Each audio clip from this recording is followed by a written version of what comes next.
How's it going, everybody? I'm Sam Lee, reading for Leonid Melikhov, and welcome to Gaming Inc.'s review of Scars Above. Scars Above is a third-person action title from a brand new studio that goes by the name of Madhead Games. It's a game that combines several elements such as horror, exploration, and puzzle solving with some Dark Souls influence. The game even reminds me of Mass Effect for a variety of reasons that I'll discuss later. So, how does Scars Above play exactly? What should you expect out of it? Is it a game worthy of the $39.99 US price tag? Let us find out. Welcome to a review of Scars Above. Disclaimer, this product is being reviewed on the PlayStation 5. A review copy was provided by Prime Matter for the purpose of this review. This review may also contain spoilers for certain gameplay and story elements. Watch at your own risk. You have been warned. Gaming Instincts is an Amazon affiliate and does gain financial benefits if you choose to purchase this product on this page. First and foremost, let's talk about the universe of Scars Above. You play as Kate Ward, a scientist and a researcher who is a member of the SCAR, Sentient Contact Assessment and Response Team. The game starts off on your new ship, where you explore a couple rooms, interact with some objects for lore purposes, and meet your crewmates. Not too long after that, things go south and the ship comes into contact with a massive alien structure by the name Metahedron. Shortly after that, the ship crashes and lands on an alien planet where everyone's scattered around. This is where Kate Ward wakes up and your sci-fi adventure begins. Kate herself is a likable character for the most part. She is voiced by Erin Yvette, who's mostly famous for her roles in high-profile titles such as Horizon Forbidden West, Genshin Impact, Spider-Man Miles Morales, and even Fortnite. However, the character animations can look a little wonky at times, and her face looks a tad awkward. You won't find state-of-the-art or world-class character models in Scars Above. It is a title that is priced at $39.99 US, so you won't really find super high-quality production values. However, I have seen worse, even for high-budget titles. As for the environments themselves, I was hoping for something a bit more interesting despite the game's cheaper price tag. Throughout the entirety of the game, you'll come across different biomes, including swamplands, snow, and even interior alien structures. The geometry is very basic, and so is the texture work. Yes, I'm aware it is a cross-gen game, but the world looks so plain that it resembles an early-gen PS4 or Xbox One title. With PS4 and Xbox One already fading away, it's disappointing how Scars Above looks and feels. The game won't blow your mind in terms of visual fidelity. However, I really liked its intricate storytelling and soundtrack. If you've played games like Mass Effect, then you'll fall in love with the ambient music. The voice acting is also quite nice, so that's a plus in my book. Another pleasant surprise was the game's sci-fi horror elements.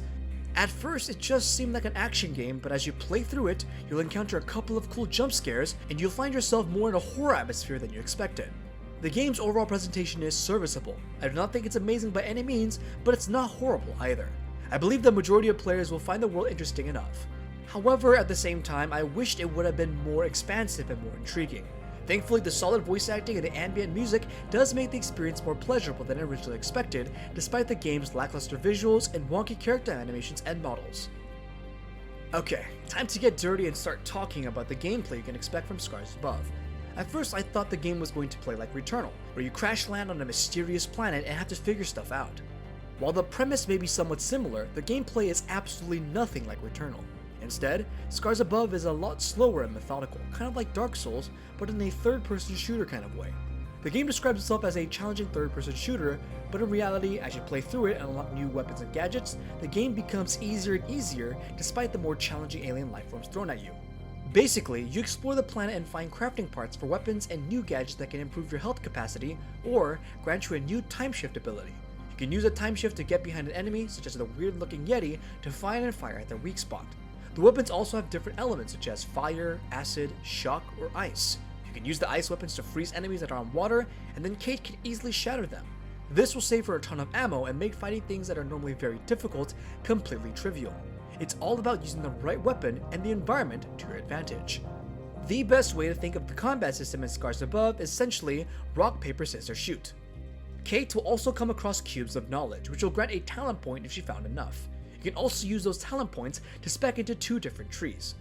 By the end of the game, if you've been good at exploring every nook and cranny, then you can max out all the talent points that exist. To be completely honest, considering the game is roughly 6 to 8 hours and probably less the second playthrough, I do not think this talent system was the best use of the developer's time. If it was a longer game, then maybe yes. I would have preferred if they focused more on the combat encounters themselves or spent more time making the world more intriguing. The levels themselves are very linear. There's a little bit of exploration with an obvious story progressing route. The game also does have puzzles, but thankfully they're not too tough and easy to solve. I actually feel like there weren't enough puzzles and the levels were way too linear in my opinion. But that may be because I've been spoiled by titles like Elden Ring, where discovering new areas and bosses is king. I think the gameplay could have been a lot more exciting if the levels were a tad bit larger and more interesting to explore. With this being $39.99 I think the developers were a lot tighter and more limited with their budget, so they probably didn't get to make the game as ambitious as they originally intended. That's a shame because the universe had the potential to be far more interesting. The monsters in the game are quite cool from a visuals design standpoint. They are a mix of grotesque creatures that are mutated from human genes. You'll fight against creepy looking spiders, acid spitters that like to hide in the water, and big yeti things that look more comical than scary. As for the boss fights, they're nothing special. Without spoiling too much, I'll say that the first boss was the most interesting, while the final boss is the polar opposite. Then there is another boss that took a bit to figure out, but after it became obvious on how to kill him, it was super easy. Overall, the gameplay in Scars Above is nothing special, but I do commend the developers for trying to mix it up with a balance of puzzle solving, exploring, and combat.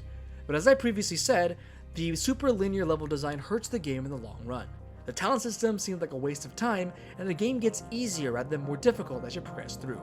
There is a good foundation here, but the balance is kind of off. However, I will say it was enjoyable enough and I was okay with finishing the game and seeing it all the way through. Despite it having a few problems that I mentioned earlier throughout my review, Scars Above is still an enjoyable game. The story is what kept me going for the most part, and I also liked exploring the alien world, but I wish there was more of it.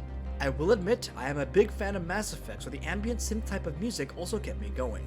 I liked Kate Ward for the most part, with the exception of her face that looked a bit too derpy up close, but her voice acting and character still won me over.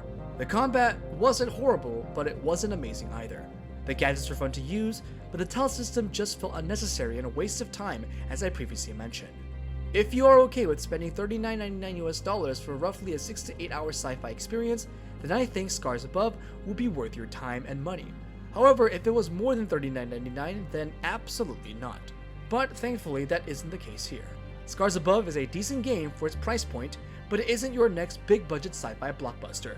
The game will be receiving a final verdict score of 7.0 out of 10. And this concludes Gaming Instinct's review of Scars Above. To see more videos and reviews and content like this in the future, make sure to subscribe. Thanks for watching, this has been Sam Lee, and until next time.